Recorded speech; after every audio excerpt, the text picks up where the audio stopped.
നിങ്ങളിന്നൊരു പുതിയ ലാപ്ടോപ്പോ ഐപാഡോ വാങ്ങാൻ ഉദ്ദേശിക്കുന്നുണ്ടോ?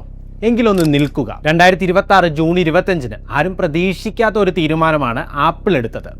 പുതിയതായി ഒരു പ്രോഡക്റ്റും ലോഞ്ച് ചെയ്യാതെ തന്നെ അവർ നിലവിലുള്ള തങ്ങളുടെ പ്രോഡക്റ്റുകളുടെ വില ഒറ്റയടിക്ക് കൂട്ടി. മാക്ബുക്ക് എയറിന് 18%, ഐപാഡ് പ്രോയ്ക്ക് 20%, ഒപ്പം ആപ്പിൾ ടിവിയുടെ വിലയിലുണ്ടായ വർധനവ് 54%. കാരണം എന്താണെന്നല്ലേ? അവർ പറഞ്ഞ കാരണം കേട്ടാൽ നിങ്ങൾ ശരിക്കും ഞെട്ടും. നമുക്കറിയാം, ഇപ്പോൾ ലോകം മുഴുവൻ AI ആർട്ടിഫിഷ്യൽ ഇൻ്റലിജൻസിൻ്റെ പിന്നാലെയാണല്ലോ. ഈ AI പ്രവർത്തിക്കണമെങ്കിൽ വലിയ വലിയ കമ്പ്യൂട്ടറുകളും അതിനകത്ത് ലക്ഷക്കണക്കിന് ചെറിയ മെമ്മറി ചിപ്പുകളും ആവശ്യമാണ്. ലോകത്തുള്ള വമ്പൻ കമ്പനികൾ മുഴുവൻ കാശ് വാരിയെറിഞ്ഞ് ഈ ചിപ്പുകൾ വാങ്ങിക്കൂട്ടാൻ തുടങ്ങിയതോടെ മാർക്കറ്റിൽ അതിന് വലിയ ക്ഷാമം വരികയും വില ചരിത്രത്തിൽ ഇന്നുവരെ ഇല്ലാത്ത രീതിയിൽ കുതിച്ചുയരുകയും ചെയ്തു. ആപ്പിൾ പറയുന്നത് ഈ വിലക്കയറ്റം അവർക്കും താങ്ങാൻ കഴിയുന്നില്ല എന്നാണ്. ഇതൊരു സാധാരണക്കാരനായ നിങ്ങളെയും എന്നെയും എങ്ങനെ ബാധിക്കുന്നു എന്ന് വളരെ ലളിതമായി ഞാൻ പറഞ്ഞു തരാം. ലോകത്തെവിടെയോ വമ്പൻ ടെക് കമ്പനികൾ തമ്മിൽ ലോകം പിടിച്ചെടുക്കാൻ ഒരു വലിയ AI യുദ്ധം നടക്കുന്നു.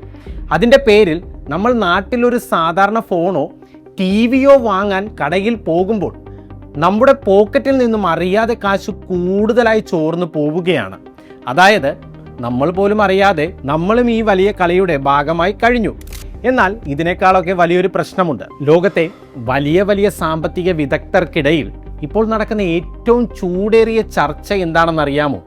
ഈ AI എന്ന പേരിൽ ലോകത്ത് ഇപ്പോൾ നടന്നുകൊണ്ടിരിക്കുന്നത് ഒരു എക്കോണമിക് ബബിൾ ആണോ എന്നാണ്. അതായത് വായു നിറച്ച് ഊതി വീർപ്പിച്ച ഒരു വലിയ ബലൂൺ പോലെ ഏത് നിമിഷവും പൊട്ടിത്തെറിക്കാൻ പോകുന്ന ഒരു വലിയ ബോംബ്. ഇതൊന്ന് മനസ്സിലാക്കാൻ ഞാനൊരു ചെറിയ കണക്ക് പറയാം.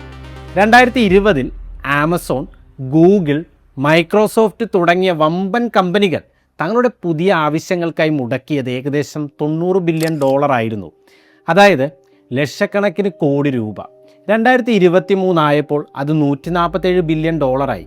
എന്നാൽ 2025 അത് ഒറ്റയടിക്ക് $410 ബില്യൺ ഇപ്പോൾ നമ്മൾ നിൽക്കുന്ന ഈ 2026 എത്തുമ്പോഴേക്കും അത് വിശ്വസിക്കാൻ കഴിയാത്ത വിധം $725 ബില്യൺ അതായത് ഏകദേശം 60 ലക്ഷം കോടി രൂപയിലേക്ക് കുതിച്ചുയർന്നു. വെറും 6 വർഷം കൊണ്ട് ഈ കമ്പനികളുടെ ചിലവ് വർദ്ധിച്ചത് ഏകദേശം 8 ഇരട്ടിയാണ്. ഇവിടെയാണ് നമ്മൾ ചിന്തിക്കേണ്ടത്. ലോകം മുഴുവൻ അടക്കി ഭരിക്കാൻ വേണ്ടി ഈ ടെക് ഭീമന്മാർ വാരിയെറിയുന്ന ഈ ലക്ഷക്കണക്കിന് കോടികൾ അത് സത്യത്തിൽ എങ്ങോട്ടാണ് പോകുന്നത്? ഊതി വീർപ്പിച്ച ഈ AI ബലൂൺ നാളെയൊന്ന് പൊട്ടിയാൽ അത് നിങ്ങളെയും എന്നെയും പോലെയുള്ള സാധാരണക്കാരുടെ ജീവിതത്തെ എങ്ങനെയാകും ബാധിക്കുക? ഒരുപക്ഷെ ലോകം കണ്ടതിൽ വെച്ച് ഏറ്റവും വലിയ സാമ്പത്തിക തകർച്ചയിലേക്കാണോ നമ്മൾ നടന്നെടുക്കുന്നത്? ഈ വീഡിയോ കണ്ടു കഴിയുമ്പോൾ ഇന്ന് നമ്മൾ ചുറ്റും കാണുന്ന AI കുറിച്ചുള്ള നിങ്ങളുടെ കാഴ്ചപ്പാട് തന്നെ പൂർണ്ണമായും മാറും. Welcome to the present talks.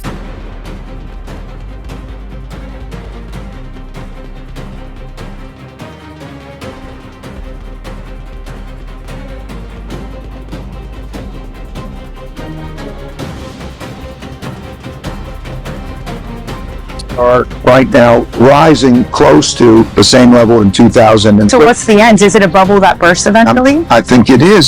നമ്മൾ നേരത്തെ പറഞ്ഞ ആ 60 ലക്ഷം കോടി രൂപയുടെ, അതായത് $725 ബില്യൺ കണക്കോർമ്മയില്ലേ? ഈ വലിയ വലിയ തുകയൊക്കെ എങ്ങോട്ടാണ് ഒഴുകിയതെന്ന് ചോദിച്ചാൽ ഒറ്റ ഉത്തരമേ ഉള്ളൂ: നേരെ ഷെയർ മാർക്കറ്റിലേക്ക്.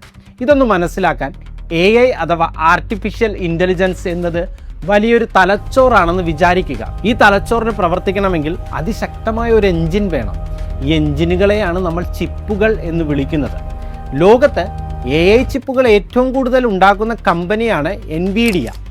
2026 ജൂൺ 2 കണക്കെടുത്താൽ ഈ ഒറ്റ കമ്പനിയുടെ മൂല്യം $5 ട്രില്യൺ കടന്നു. അതായത് ലോകത്തെ പല വലിയ രാജ്യങ്ങളുടെ മൊത്തം സമ്പത്തിനേക്കാൾ വലിയൊരു തുക. ഇത് കണ്ടതോടെ സാമ്പത്തിക വിദഗ്ധർ എല്ലാവരും ആളുകളോട് വിളിച്ചു പറയുകയായിരുന്നു, വേഗം AI കമ്പനികളുടെ ഷെയറുകൾ വാങ്ങിക്കൂ. ഈ വർഷം ടെക്നോളജി മേഖലയ്ക്ക് ലോട്ടറി അടിക്കാൻ പോവുകയാണെന്ന്. പക്ഷേ ആ സന്തോഷത്തിന് വെറും 3 ദിവസത്തെ ആയുസ്സേ ഉണ്ടായിരുന്നുള്ളൂ. ജൂൺ 5, അതായത് കൃത്യം 3-ാം ദിവസം ഷെയർ മാർക്കറ്റിൽ ഒറ്റയടിക്ക് NVIDIAക്ക് നഷ്ടപ്പെട്ടത് എത്രയാണെന്നറിയാമോ? ഏകദേശം $320 ബില്യൺ. അവിടെയും തീർന്നില്ല. ജൂൺ 24 ആയപ്പോഴേക്കും ഫോണുകൾക്കും കമ്പ്യൂട്ടറുകൾക്കും വേണ്ട മെമ്മറി ഉണ്ടാക്കുന്ന മറ്റ് വമ്പൻ കമ്പനികളായ മൈക്രോണിൻ്റെ മൂല്യം 13%, സാൻഡിസ്ക് 10%, ആപ്പിൾ 6%, സോഫ്റ്റ് ബാങ്ക് 12% ഇടിഞ്ഞ് താഴേക്ക് പോയി. ഇതിനൊക്കെ പുറമെ വേറൊരു സംഭവം കൂടി നടന്നു. നമ്മളൊക്കെ ഉപയോഗിക്കുന്ന ChatGPT ഇല്ലേ, അതുണ്ടാക്കിയ സാക്ഷാൽ OpenAI എന്ന കമ്പനി തങ്ങളുടെ കമ്പനിയുടെ ഓഹരികൾ അഥവാ ഷെയറുകൾ സാധാരണക്കാർക്ക് വിൽക്കാനിരുന്ന പ്ലാൻ പെട്ടെന്നങ്ങ് നിർത്തിവെച്ചു. ഇതോടെ പണം മുടക്കിയ ആളുകളുടെ ചങ്കിടിപ്പ് ശരിക്കും കൂടി. ഇതോടെ ലോകത്തെ ഏറ്റവും മികച്ച സാമ്പത്തിക വിദഗ്ധർ വലിയൊരു മുന്നറിയിപ്പുമായി രംഗത്ത് വന്നു. അവർ ഒരു കാര്യം ചൂണ്ടിക്കാണിച്ചു. ഇന്ന് AI പേരിൽ ലോകത്ത് നടക്കുന്ന ഈ പണമൊഴുക്ക് മുൻപ് ലോകത്തുണ്ടായ വലിയ സാമ്പത്തിക തകർച്ചകൾക്ക്, അതായത് മാർക്കറ്റ് ബബിൾസിന് തൊട്ടു മുൻപുള്ള അവസ്ഥയുടെ വളരെ സാമ്യമുള്ളതാണ്. ഇവിടെയാണ് നമ്മൾ ചിന്തിക്കേണ്ട ഏറ്റവും നിർണായകമായ ചോദ്യം ഉയരുന്നത്. ആർട്ടിഫിഷ്യൽ ഇൻ്റലിജൻസ് എന്നത് മനുഷ്യ ചരിത്രത്തിലെ ഏറ്റവും വലിയ ബിസിനസ് അവസരമാണോ, അതോ ലോകം കണ്ടതിൽ വെച്ച് ഏറ്റവും വലിയ തട്ടിപ്പാണോ, അതായത് ഇൻവെസ്റ്റ്മെൻറ്റ് ബബിളാണോ? പലരും വിചാരിക്കുന്നത് ഈ കമ്പനികൾ ഇത്രയും വലിയ തുക ചിലവാക്കുന്നതാണ് ഇവിടുത്തെ പ്രശ്നമെന്നാണ്. എന്നാൽ യഥാർത്ഥ വില്ലൻ അതല്ല. ഈ കമ്പനികൾ AI വേണ്ടി വാരി എറിയുന്ന പണത്തിൽ വലിയൊരു പങ്കും അവർ ബാങ്കുകളിൽ നിന്നും മറ്റും കടമെടുത്ത് കൊണ്ടുവരുന്നതാണ്. ചിന്തിച്ചു നോക്കൂ, ഇങ്ങനെ കടം വാങ്ങി കൂട്ടുന്നത് ഒരു പരിധി വിടുമ്പോൾ എന്ത് സംഭവിക്കും? ആ കടക്കണി പൊട്ടുമ്പോൾ അത് ഈ കമ്പനികളെ മാത്രമല്ല, ബാങ്കുകളെയും നമ്മുടെയൊക്കെ ജോലിയെയും എന്നല്ല, മൊത്തം ലോകത്തിൻ്റെ സാമ്പത്തിക വ്യവസ്ഥയെ തന്നെ തകിടം മറിക്കും. ഇത്തരം ടെക്നോളജി ട്രെൻഡുകൾ വരുമ്പോഴുള്ള മറ്റൊരു വലിയ പ്രശ്നം എന്താണെന്നോ? ഏതെങ്കിലും ഒരു പൊട്ട ഐഡിയ കൊണ്ടുവന്നിട്ട് അതിൽ AI എന്നൊരു പേര് കൂടി ചേർത്താൽ മതി. ആളുകൾ അതിലേക്ക് കണ്ണും പൂട്ടി കാശ് വാരിയെറിയും. ഉദാഹരണത്തിന്, നമ്മൾ ദിവസവും പല്ലു തേക്കുന്ന സാധാരണ ഒരു ബ്രഷോ അല്ലെങ്കിൽ മഴയത്ത് ചൂടുന്ന ഒരു കുടയോ ഉണ്ടാക്കിയിട്ട് അതിനെ AI സ്മാർട്ട് ബ്രഷ് എന്നോ AI അംബ്രല്ല എന്നു പേരിട്ടാൽ മതി. ഇതുകൊണ്ട് യഥാർത്ഥത്തിൽ എന്തെങ്കിലും പ്രയോജനമുണ്ടോ? ഈ പ്രോജക്റ്റ് നാളെ സാമ്പത്തികമായി ലാഭം ഉണ്ടാക്കുമോ എന്ന് പോലും ആരും നോക്കില്ല. വെറുമൊരു AI എന്ന ലേബൽ കണ്ട് ഇൻവെസ്റ്റേഴ്സ് കോടികൾ അതിലേക്ക് നിക്ഷേപിക്കും. അതുകൊണ്ടാണ് സാമ്പത്തിക വിദഗ്ധർ ഇതിനെ വെറും ഒരു ഫിനാൻഷ്യൽ പ്രശ്നം എന്നതിലുപരി വലിയൊരു ഇൻഡസ്ട്രിയൽ ബബിൾ എന്ന് വിളിക്കുന്നത്. അതായത് യാതൊരു ആവശ്യവുമില്ലാത്ത കാര്യങ്ങൾക്ക് വേണ്ടി വലിയ വലിയ കെട്ടിടങ്ങളും ടെക്നോളജികളും വെറുതെ പണിതുയർത്തുന്ന അവസ്ഥ. ഇപ്പോഴത്തെ ഈ AI ട്രെൻഡ് ശരിക്കും അത്തരമൊരു വലിയ ബബിൾ ആണോ എന്ന് കൃത്യമായി മനസ്സിലാക്കാൻ നമ്മൾ പഴയ ചില സാമ്പത്തിക തകർച്ചകളെക്കുറിച്ചും വലിയ റിപ്പോർട്ടുകളെക്കുറിച്ചും ഒന്ന് പഠിക്കണം. അപ്പോഴാണ് റേ ഡാലിയോ, മൈക്കൽ ബ്യൂരി, പിന്നെ സാക്ഷാൽ ജെഫ് ബെസോസ് തുടങ്ങിയ ലോകത്തിലെ തന്നെ ഏറ്റവും ബുദ്ധിമാന്മാരായ കോടീശ്വരന്മാർ എന്തുകൊണ്ടാണ് ഈ AI കുതിച്ചു ചാട്ടത്തെ ഇത്ര പേടിയോടെ നോക്കിക്കാണുന്നത് എന്ന് നമുക്ക് മനസ്സിലാകും. Are right now rising close to the same level in 2000. So what's the end? Is it a bubble that bursts eventually? I think it is, yes. The problem with the AI capex boom is not only is it immense, but a big chunk of it is funded with debt. And that pain doesn't stay restricted. It spills over into the rest of society. Second thing that happens when people get very excited, as they are today about artificial intelligence, for example, is every experiment gets funded. This is a kind of industrial bubble as opposed to financial bubbles. പക്ഷേ അവരുടെ ആ പേടിക്ക് പിന്നാലെ യഥാർത്ഥ കാരണം അറിയുന്നതിന് മുൻപ് വളരെ ബേസിക്കായ ഒരു കാര്യം നമ്മൾ മനസ്സിലാക്കേണ്ടതുണ്ട്. എന്താണ് ശരിക്കും ഈ ഡേറ്റാ സെൻറ്ററുകൾ? വളരെ സിമ്പിളായി പറയാം. നിങ്ങൾ നിങ്ങളുടെ ഫോണിലോ ലാപ്ടോപ്പിലോ ChatGPTയോടോ മറ്റ് AI-യോടോ ഒരു ചോദ്യം ചോദിക്കുമ്പോൾ ഉടനെ തന്നെ അതിനൊരു ഉത്തരം വരുമല്ലേ? പക്ഷേ സത്യത്തിൽ നിങ്ങളുടെ ആ ചെറിയ ഫോണല്ല ഇത്രയും വലിയ കണക്കുകൂട്ടലുകൾ നടത്തുന്നത്. പകരം അവിടെ നടക്കുന്ന പ്രോസസ്സിംഗ് എല്ലാം ലോകത്തിൻ്റെ ഏതോ കോണിലിരിക്കുന്ന ഡാറ്റാ സെൻറ്ററുകളിൽ നടക്കുന്നതാണ്. എന്താണ് ഈ ഡേറ്റാ സെൻറ്റർ എന്നറിയാമോ? ആയിരക്കണക്കിന് അതിനൂതനമായ കമ്പ്യൂട്ടറുകളും ചിപ്പുകളും അടുക്കി വെച്ചിരിക്കുന്ന ലോകത്തിലെ തന്നെ ഏറ്റവും അഡ്വാൻസ്ഡായ പടുകൂറ്റൻ ഫാക്ടറികൾ. ഒരു ചെറിയ ഐഡിയ തരാം. ഇതുപോലൊരു സിംഗിൾ ഡേറ്റാ സെൻറ്ററിൽ മാത്രം ഏകദേശം 100,000-ഓളം ഹൈ പെർഫോമൻസ് ചിപ്പുകൾ ഉണ്ടാകും. ഇതിലൊരൊറ്റ ചിപ്പിൻ്റെ വില എത്രയാണെന്നറിയാമോ? ഏകദേശം 30,000 മുതൽ 40,000 ഡോളർ വരെ. അതായത് നമ്മുടെ ഇന്ത്യൻ രൂപയിൽ പറഞ്ഞാൽ വെറുമൊരു ചിപ്പിന് മാത്രം ഏകദേശം 25 ലക്ഷം മുതൽ 33 ലക്ഷം രൂപ വരെ. അങ്ങനെയെങ്കിൽ ആ 1 ലക്ഷം ചിപ്പുകൾക്ക് മാത്രം ഏകദേശം 3 മുതൽ 4 ബില്യൺ ഡോളർ വരെ ചിലവാകും. അതായത് 25,000 കോടി രൂപയ്ക്ക് മുകളിൽ. ഓർക്കണം, ഇതൊരു വലിയ കെട്ടിടത്തിലെ വെറും ചിപ്പുകൾക്ക് മാത്രം വരുന്ന ചിലവാണ്. ഇതൊരു തുടക്കം മാത്രമാണ് കേട്ടോ. ഇതിനു പുറമെ ഈ ഭീമൻ മെഷീനുകൾ പ്രവർത്തിപ്പിക്കാൻ വേണ്ട കറൻറ്റ്, അത് എപ്പോഴും തണുപ്പിച്ച് നിർത്താൻ വലിയ IC, അതായത് cooling system, high speed internet, security, അങ്ങനെ എല്ലാം കൂടെ കൂട്ടുമ്പോൾ ഒരു വലിയ AI ഡേറ്റാ സെൻറ്റർ പണിയാൻ ഏകദേശം 10 ബില്യൺ മുതൽ 25 ബില്യൺ ഡോളർ വരെയാണ് ചിലവ് വരുന്നത്. അതായത് നമ്മുടെ രൂപയിൽ പറഞ്ഞാൽ ഏകദേശം 80,000 കോടി മുതൽ 2 ലക്ഷം കോടി രൂപ വരെ. ഓർക്കണം, ഇത്രയും കാശ് മുടക്കുന്നത് വെറും ഒരു ഇൻഡസ്ട്രിയൽ കെട്ടിടം പണിയാനാണ്. ഇവിടെയാണ് ലോകത്തിലെ ഏറ്റവും വലിയ AI യുദ്ധം ഇപ്പോൾ നടന്നുകൊണ്ടിരിക്കുന്നത്. എന്തിനാണ് ഈ ടെക് കമ്പനികൾ ഇത്രയും കാശ് ഇതിലേക്ക് ഒഴുക്കുന്നത്? അതിൻ്റെ പ്രധാന കാരണം മറ്റൊന്നുമല്ല, ഡേറ്റ തന്നെയാണ്. നമ്മൾ ദിവസവും ഫോണിൽ റീചാർജ് ചെയ്യുന്ന 1 GB അല്ലെങ്കിൽ 2 GB ഇൻ്റർനെറ്റില്ലേ, പലരും വിചാരിക്കുന്നത് ഡേറ്റ എന്നാൽ വെറും ഇൻ്റർനെറ്റ് ആണെന്നാണ്. പക്ഷേ അങ്ങനെയല്ല. നമ്മൾ ഇൻ്റർനെറ്റ് ഉപയോഗിച്ച് ഫോണിലെടുക്കുന്ന ഓരോ ഫോട്ടോയും, അയക്കുന്ന ഓരോ വാട്സപ്പ് മെസ്സേജും, കാണുന്ന ഓരോ യൂട്യൂബ് വീഡിയോയും, എന്തിന്, നമ്മൾ AIയോട് ചോദിക്കുന്ന ഓരോ ചോദ്യവും ഡിജിറ്റൽ ഫയലുകൾ അഥവാ ഡേറ്റയാണ്. ഈ ഫയലുകളൊക്കെ എവിടെയാണ് സേവ് ആകുന്നത്?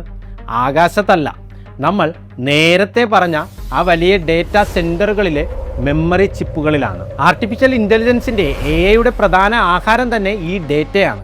നമ്മൾ ഉണ്ടാക്കുന്ന ഈ കോടിക്കണക്കിന് ഫോട്ടോകളും അറിവുകളും വായിച്ചും പഠിച്ചുമാണ് AI ബുദ്ധിമാനാകുന്നത്. 2010 ഈ ലോകത്ത് ആകെ ഉണ്ടായിരുന്നത് വെറും 2 ലക്ഷം കോടി GB ഡേറ്റ മാത്രമായിരുന്നു.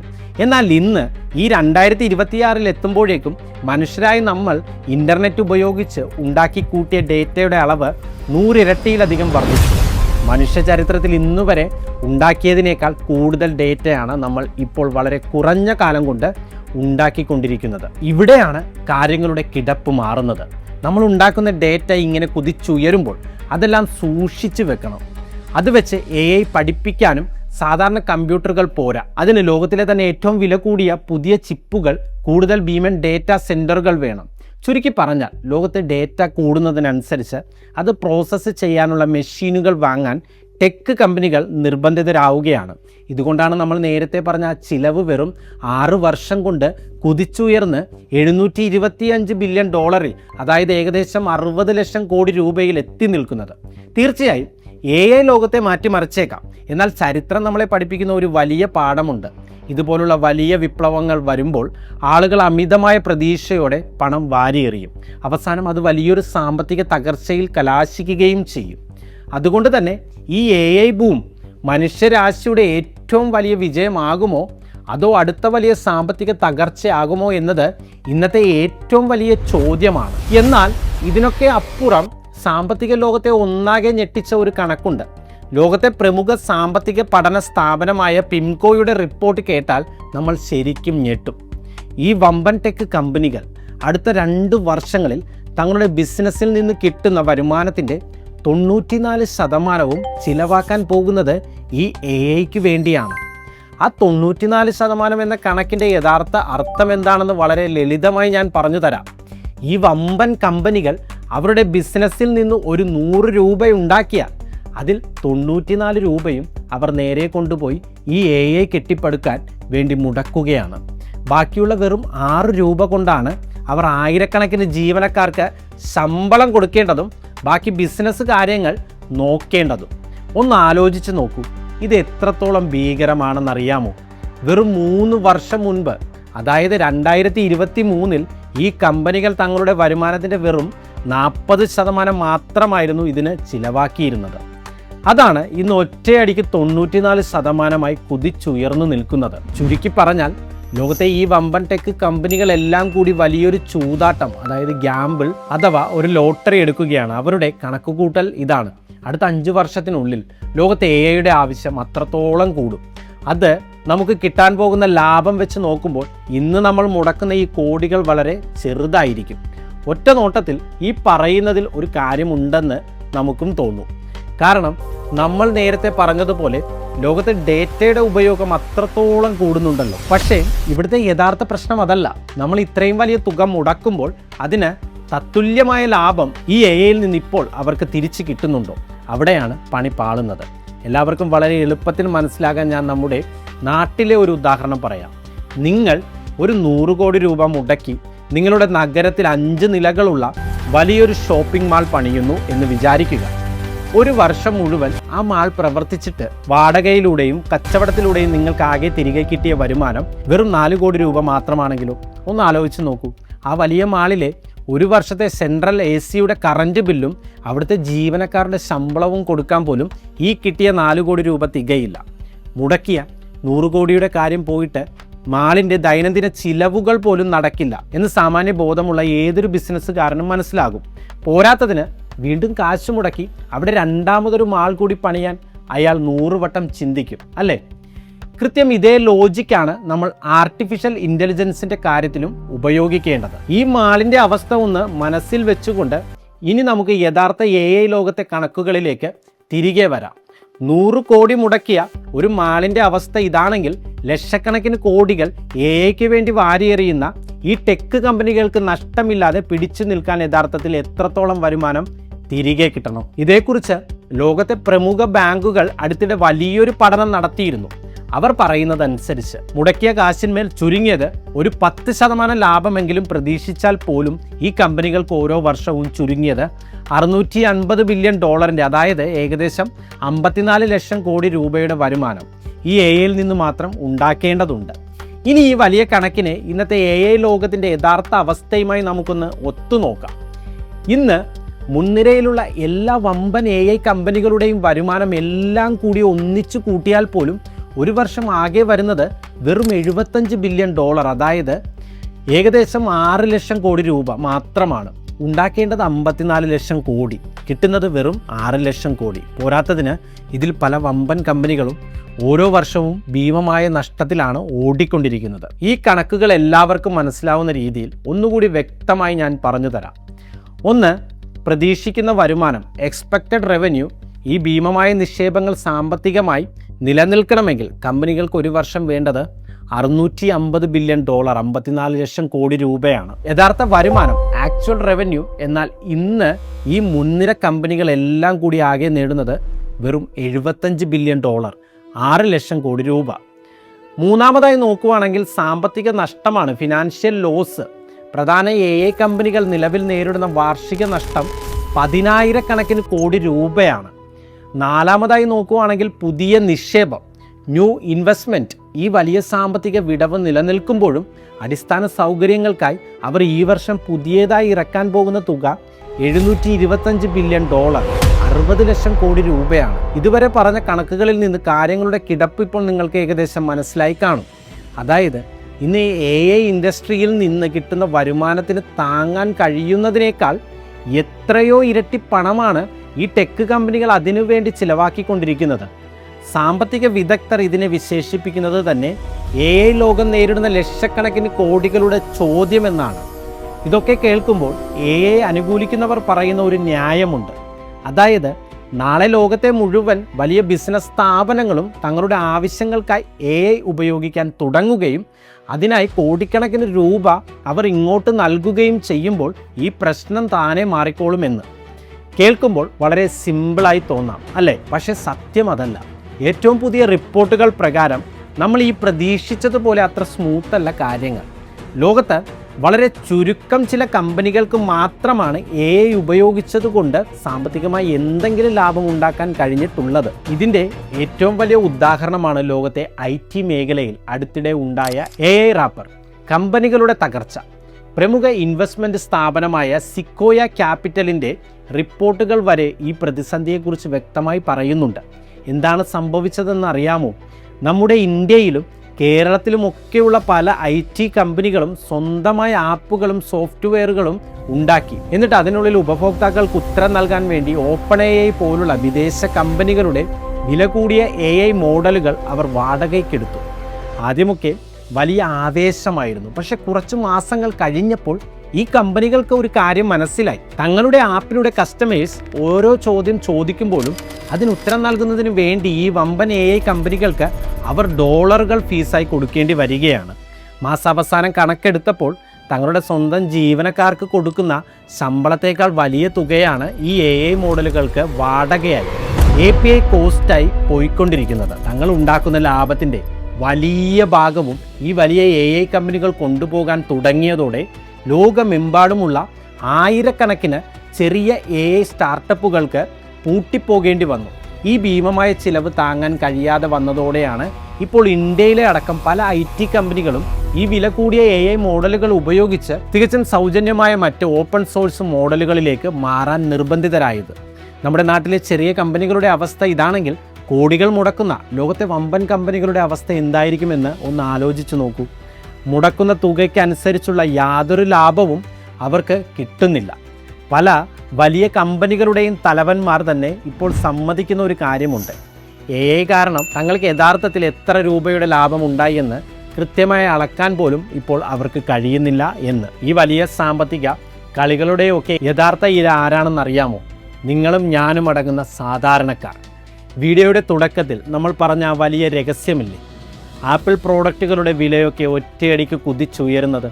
അതിൻ്റെ യഥാർത്ഥ കാരണം ഞാനിപ്പോൾ പറഞ്ഞു തരാം. ഇന്ന് ലോകത്ത് കമ്പ്യൂട്ടറുകൾക്കും ഫോണുകൾക്കും വേണ്ട ചിപ്പുകൾ നിർമ്മിക്കുന്ന കമ്പനികൾ വലിയൊരു വഴിത്തിരിവിലാണ്. അവരുടെ മുന്നിൽ ഇപ്പോൾ 2 വഴികളാണുള്ളത്.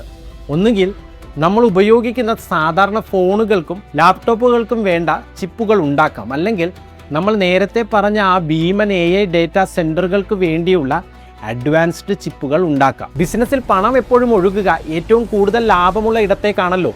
ഒരു സാധാരണ കമ്പ്യൂട്ടറിനുള്ള ചിപ്പ് വിൽക്കുന്നതിനേക്കാൾ എത്രയോ ഇരട്ടി ലാഭമാണ് ഈ കമ്പനികൾക്ക് ഒരു AI ചിപ്പ് വിൽക്കുമ്പോൾ കിട്ടുന്നത്.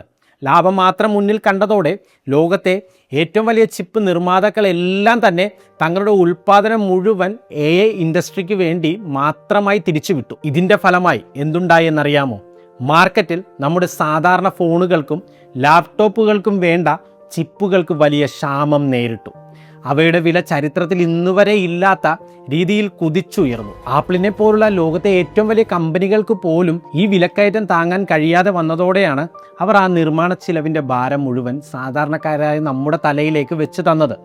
അതായത് ലോകത്ത് എവിടെയോ നടക്കുന്ന ഈ വലിയ AI യുദ്ധത്തിൻ്റെ പേരിൽ പരോക്ഷമായി പണം ചിലവാക്കുന്നത് നമ്മൾ ഓരോരുത്തരുമാണ്. കഴിഞ്ഞ കുറച്ചു കാലങ്ങൾക്കിടയിൽ കമ്പ്യൂട്ടർ മെമ്മറിയുടെ വിലയിലുണ്ടായ മാറ്റം കേട്ടാൽ നിങ്ങൾ ശരിക്കും ഞെട്ടും. പ്രമുഖ കമ്പ്യൂട്ടർ നിർമ്മാതാക്കളായ ഡെല്ലിൻ്റെ CEO അടുത്തിടെ ഒരു കണക്ക് പുറത്തുവിട്ടിരുന്നു. വെറും 6 മാസം കൊണ്ടാണ് ഒരു ഗിഗാബൈറ്റ് 1 GB കമ്പ്യൂട്ടർ മെമ്മറിയുടെ വില $0.43 നിന്ന് $2.39 കുതിച്ചുയർന്നത്. അതായത് നമ്മുടെ രൂപയിൽ പറഞ്ഞാൽ വെറും 35 രൂപയുണ്ടായിരുന്ന ഒരു സാധനത്തിന് ഒറ്റയടിക്ക് 200 രൂപയായി മാറി. വെറും 6 മാസം കൊണ്ട് 5 ഇരട്ടിയിലധികം വർധനവ്. ഇപ്പോൾ നിങ്ങൾക്ക് മനസ്സിലായോ ഈ വീഡിയോയുടെ തുടക്കത്തിൽ നമ്മൾ പറഞ്ഞ ആ വലിയ രഹസ്യം? ഈ വർഷം ജൂണിൽ ആപ്പിൾ തങ്ങളുടെ പ്രോഡക്റ്റുകൾക്ക് ഒരു മുന്നറിയിപ്പുമില്ലാതെ അത്രയും വലിയ വില കൂട്ടാൻ കാരണം ഇത് തന്നെയാണ്. ഒരു പരിധിവരെ ആപ്പിളും ഈ വിലക്കയറ്റം സഹിച്ചു. പക്ഷേ ഈ കുതിച്ചുചാട്ടം താങ്ങാവുന്നതിലും അപ്പുറമായപ്പോൾ അവർക്ക് വേറെ വഴിയില്ലായിരുന്നു. ലോകത്തിലെ തന്നെ ഏറ്റവും വലിയ ഏറ്റവും പണക്കാരനായ ഒരു ടെക് കമ്പനിക്ക് പോലും ഈ നിർമ്മാണ ചിലവ് താങ്ങാൻ കഴിയുന്നില്ല എന്ന് പറയുമ്പോൾ ഒന്ന് ആലോചിച്ച് നോക്കൂ. ഈ AI റേസ് എത്രത്തോളം ഭീകരമായാണ് മൊത്തം ടെക്നോളജിയെയും ലോകത്തെയും പിടിച്ചു കുലുക്കുന്നതെന്ന്. ചുരുക്കി പറഞ്ഞാൽ വമ്പന്മാർ AIക്ക് വേണ്ടി വാരിയെറിയുന്ന ഈ കോടിക്കണക്കിന് ഡോളറുകളുടെ ഭാരം പരോക്ഷമായി ചുമക്കുന്നത് സാധാരണക്കാരായ നമ്മളാണ്. ഇവിടെയാണ് നമ്മൾ ചിന്തിക്കേണ്ട ഏറ്റവും വലിയ ചോദ്യം വരുന്നത്. വലിയ ബിസിനസ്സുകൾ എല്ലാം ചിലവ് കുറഞ്ഞ AIക്ക് പിന്നാലെ പോകുന്നു. പല AI പ്രോജക്റ്റുകളും ലാഭമുണ്ടാക്കാതെ പരാജയപ്പെടുന്നു. ആപ്പിളിനെ പോലുള്ള വമ്പന്മാർക്ക് പോലും ചിലവ് താങ്ങാൻ കഴിയുന്നില്ല. എന്നിട്ടും എന്തുകൊണ്ടാണ് ഈ ടെക് ഭീമന്മാർ വീണ്ടും വീണ്ടും ലക്ഷക്കണക്കിന് കോടികൾ ഇതിലേക്ക് തന്നെ കണ്ണും പൂട്ടി ഒഴുക്കുന്നത്? അതിനുള്ള ഉത്തരം സാമ്പത്തിക ശാസ്ത്രത്തിലെ ഒരു പ്രധാന സിദ്ധാന്തത്തിലാണ് കിടക്കുന്നത്. അതാണ് ദി ക്യാപിറ്റൽ സൈക്കിൾ. ആധുനിക സാമ്പത്തിക ചരിത്രത്തിൽ ലോകത്തെ എപ്പോഴൊക്കെ ഇത്തരം വലിയ മാറ്റങ്ങൾ വന്നിട്ടുണ്ടോ അപ്പോഴൊക്കെ ഈ ക്യാപിറ്റൽ സൈക്കിൾ ആവർത്തിക്കപ്പെട്ടിട്ടുണ്ട്. ഇതിന് പ്രധാനമായും 4 ഘട്ടങ്ങളാണുള്ളത്. ഒന്നാമത്തെ ഘട്ടം ഇത് ഹൈപ്പാണ്. ഒരു പുതിയ ടെക്നോളജി വരുമ്പോൾ അതിൽ ഭാവിയിൽ വലിയ ലാഭം കിട്ടുമെന്ന് കണ്ട് ഇൻവെസ്റ്റേഴ്സ് വൻതോതിൽ പണം ഇറക്കുന്നു. രണ്ടാം ഘട്ടം ഇത് ഓവർ ബിൽഡിംഗ് ആണ്.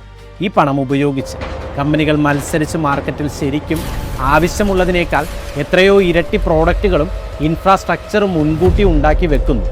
മൂന്നാം ഘട്ടം ദി ക്രാഷ് ആണ്. ഡിമാൻഡിനേക്കാൾ സാധനങ്ങൾ കൂടുമ്പോൾ കമ്പനികളുടെ ലാഭം കുത്തനെ താഴേക്ക് പോവുകയും അവർ വലിയ സാമ്പത്തിക പ്രതിസന്ധിയിലേക്ക് വീഴുകയും ചെയ്യുന്നു. നാലാം ഘട്ടം ഈ പ്രതിസന്ധി താങ്ങാനാവാതെ ഭൂരിഭാഗം കമ്പനികളും പൂട്ടും. പലരും തകർന്ന് തരിപ്പണമാകും. എന്നാൽ ഇതൊക്കെ അറിഞ്ഞുകൊണ്ട് തന്നെ കോടികൾ നഷ്ടപ്പെടുത്തി ഈ യുദ്ധത്തെ അതിജീവിച്ച് പിടിച്ചു നിൽക്കുന്ന വളരെ കുറച്ച് കമ്പനികൾ ഉണ്ടാകും. നാളെ ലോകത്ത് ഇതിനൊരു യഥാർത്ഥ ഡിമാൻഡ് വരുമ്പോൾ ആ ഇൻഡസ്ട്രി മുഴുവൻ ഭരിക്കുന്നത് ഈ അവസാനത്തെ ആളുകളായിരിക്കും. നമ്മൾ തൊട്ടു മുൻപ് പറഞ്ഞ ഈ ക്യാപിറ്റൽ സൈക്കിൾ എങ്ങനെയാണ് പ്രവർത്തിക്കുന്നതെന്ന് മനസ്സിലാക്കാൻ ചരിത്രത്തിലെ ഏറ്റവും വലിയ ഉദാഹരണം ഞാൻ പറയാം. 1990കളുടെ അവസാനത്തിൽ ലോകത്തുണ്ടായ ഇൻ്റർനെറ്റ് ബൂം. അന്ന് അമേരിക്കയിലെ ഇൻവെസ്റ്റേഴ്സ് ഒരു കാര്യം ഉറപ്പിച്ചു: ഭാവി ഇനി ഇൻ്റർനെറ്റിലാണ്. ഇതിൻ്റെ ഉപയോഗം ലോകത്ത് കുതിച്ചുയരാൻ പോവുകയാണ്. ഈ ഒരൊറ്റ പ്രതീക്ഷയുടെ പുറത്ത് ഇൻ്റർനെറ്റ് കൊടുക്കാൻ വേണ്ടിയുള്ള ഫൈബർ ഓപ്റ്റിക് കേബിളുകൾ അമേരിക്കയിൽ ഉടനീളം വലിക്കാൻ വേണ്ടി അവർ കോടിക്കണക്കിന് ഡോളറുകളാണ് വാരിയെറിഞ്ഞത്. ആളുകളുടെ ആവേശം അതിരുകടന്നു. ബിസിനസ്സിൽ നിന്ന് യാതൊരു വരുമാനവും ഇല്ലാതെ വെറും പേരിനൊപ്പം ഒരു .com എന്ന് മാത്രമുള്ള കമ്പനികൾക്ക് പോലും ആളുകൾ കണ്ണും പൂട്ടി കോടികൾ കൊടുത്തു. പക്ഷേ അപ്പോഴാണ് റിയാലിറ്റി അവരെ തേടിയെത്തിയത്. ഇൻ്റർനെറ്റിൻ്റെ ഉപയോഗം ലോകത്ത് കൂടിയെന്നത് സത്യമാണ്. പക്ഷേ കമ്പനികൾ ഇത്രയും പണം മുടക്കി വലിച്ചിട്ട് ആ വലിയ കേബിളുകൾക്ക് അന്ന് മാർക്കറ്റിൽ ആവശ്യക്കാർ ഉണ്ടായിരുന്നില്ല. 2000കളുടെ തുടക്കത്തിൽ കണക്കെടുത്തപ്പോൾ അവർ വലിച്ചിട്ട കേബിളുകളുടെ വെറും 5% മാത്രമേ ആളുകൾ ഉപയോഗിച്ചിരുന്നുള്ളൂ. അതായത് ബാക്കി 95%-ലധികം ഇൻഫ്രാസ്ട്രക്ചറും മണ്ണിൽ വെറുതെ കിടന്നു. ഇതോടെ ഇൻ്റർനെറ്റ് കമ്പനികളുടെ വില കുത്തനെ ഇടിഞ്ഞു. വലിയ കമ്പനികൾ പാപ്പരായി. ഷെയർ മാർക്കറ്റിൽ ലക്ഷക്കണക്കിന് കോടികൾ ആവിയായിപ്പോയി. ലോകം കണ്ട ഏറ്റവും വലിയ സാമ്പത്തിക തകർച്ചകളിൽ ഒന്നായ .com ബബിൾ പൊട്ടിത്തെറിച്ചത് അങ്ങനെയാണ്. എന്നാൽ ആ കഥ അവിടെ അവസാനിച്ചില്ല. കമ്പനികൾ പൊട്ടിയെങ്കിലും അവർ മണ്ണിൽ കുഴിച്ചിട്ട് ആ ഫൈബർ കേബിളുകൾ അവിടെ തന്നെ ഉണ്ടായിരുന്നു. വർഷങ്ങൾ കഴിഞ്ഞപ്പോൾ നമ്മുടെയൊക്കെ കയ്യിൽ സ്മാർട്ട് ഫോണുകൾ വന്നു. യൂട്യൂബും നെറ്റ്ഫ്ലിക്സും പോലെയുള്ള വീഡിയോ സ്ട്രീമിംഗ് വന്നു. പെട്ടെന്ന് ലോകത്ത് ഇൻ്റർനെറ്റിന് വൻ ഡിമാൻഡായി. അന്നത്തെ ആ വലിയ സാമ്പത്തിക തകർച്ചയെ അതിജീവിച്ച് പിടിച്ചു നിന്ന ചുരുക്കം ചില കമ്പനികൾ ബാക്കിയുള്ളവർ ഉപേക്ഷിച്ചു പോയ ആ കേബിളുകൾ വളരെ തുച്ഛമായ വിലയ്ക്ക് സ്വന്തമാക്കി.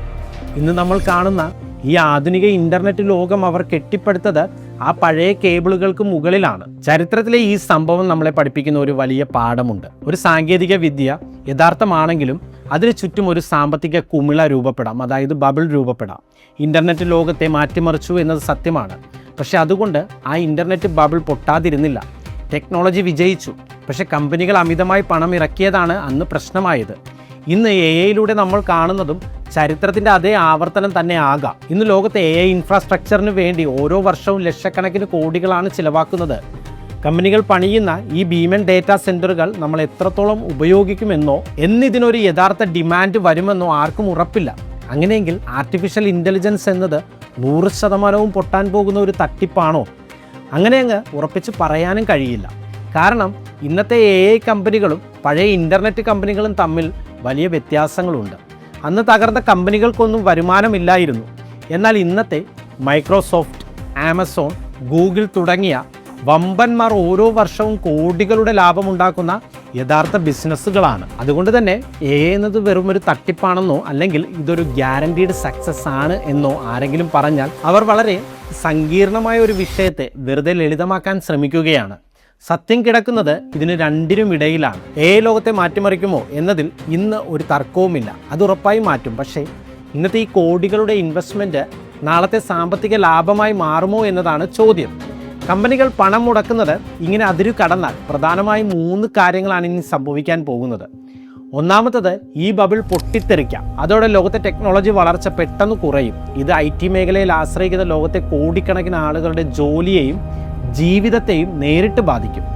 2, കമ്പനികൾ നമ്മളെ പിഴിയാം. മുടക്കിയ പണം തിരിച്ചു പിടിക്കാൻ കമ്പനികൾ AI സേവനങ്ങളുടെ വില കുത്തനെ കൂട്ടാം. അങ്ങനെ വന്നാൽ ഇന്ന് നമ്മൾ ഫ്രീ ആയി ഉപയോഗിക്കുന്ന AI ടൂളുകൾക്ക് നാളെ വലിയ തുക നൽകേണ്ടി വരും. ഏറ്റവും മികച്ച മൂന്നാമത്തെ സാധ്യത, നാളെ പുതിയ ടെക്നോളജികൾ വരികയും AI പ്രവർത്തിപ്പിക്കാനുള്ള ചിലവ് കുത്തനെയും കുറയുകയും ചെയ്യാം. അങ്ങനെ വന്നാൽ നമ്മൾ സാധാരണക്കാർക്കും ഇൻവെസ്റ്റേഴ്സിനും അത് വലിയ ഗുണം ചെയ്യും. ഈ നിമിഷത്തിൽ ലോകം ഇതിൽ ഏത് വഴിക്കാണ് പോകാൻ പോകുന്നതെന്ന് സിലിക്കൺ വാലിയിലെ ആ വമ്പന്മാർക്ക് പോലും ഉറപ്പിച്ചു പറയാൻ കഴിയില്ല. AI വിപ്ലവം ഒരു യാഥാർത്ഥ്യമാണ്. എന്നാൽ ഇന്നവർ വാരിയെറിയുന്ന ഈ ലക്ഷക്കണക്കിന് കോടികൾക്ക് നാളെ ഒരു മൂല്യമുണ്ടാകുമോ എന്ന് കാലം മാത്രമേ തെളിയിക്കൂ. പക്ഷേ ഈ വീഡിയോ കണ്ടു കഴിഞ്ഞാൽ നിങ്ങളെ സംബന്ധിച്ച് ഇന്നു മുതൽ AI എന്നത് വെറും ഒരു ടെക്നോളജി മാത്രമല്ല. അതിന് പിന്നിൽ നടക്കുന്ന ലക്ഷക്കണക്കിന് കോടികളുടെ ഈ വലിയ സാമ്പത്തിക കളികൾ കൂടി നിങ്ങൾക്കിപ്പോൾ കൃത്യമായി അറിയാം. നാളെ നിങ്ങൾ ഒരു ഫോണോ ലാപ്ടോപ്പോ വാങ്ങാൻ പോകുമ്പോൾ വില കൂടിയാൽ അതിൻ്റെ യഥാർത്ഥ കാരണം ഇനി നിങ്ങൾക്കറിയാം. കാരണം ചരിത്രം നമ്മളോട് എപ്പോഴും പറയുന്ന ഒരു വലിയ സത്യമുണ്ട്. ലോകത്തെ മാറ്റിമറിച്ച സാങ്കേതിക വിപ്ലവങ്ങളും ലോകത്തെ നശിപ്പിച്ച സാമ്പത്തിക ബബിൾസും പലപ്പോഴും ജനിക്കുന്നത് ഒരേ സമയത്താണ്. ഇതിൽ നിങ്ങളുടെ അഭിപ്രായം എന്താണ്? നമ്മൾ നേരത്തെ പറഞ്ഞ ആ 3 സാധ്യതകളെ ഈ വലിയ കുമിള പൊട്ടി ലോകത്ത് സാമ്പത്തിക തകർച്ച ഉണ്ടാകുമോ? അതോ കമ്പനികൾ AI വില കൂട്ടി നമ്മളെ പിഴിയുമോ? അതോ പുതിയ ടെക്നോളജികൾ വന്ന് ഈ ചിലവുകളൊക്കെ കുറയുമോ? എന്തായിരിക്കും സംഭവിക്കാൻ പോകുന്നത്? നിങ്ങളുടെ വിലയേറിയ അഭിപ്രായം തീർച്ചയായും താഴെ കമൻറ്റ് ചെയ്യുക.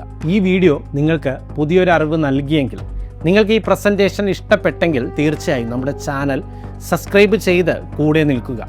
ഇതുപോലെ ലോകമറിയാത്ത മറ്റൊരു വലിയ വിഷയവുമായി നമുക്ക് വീണ്ടും കാണാം. നന്ദി.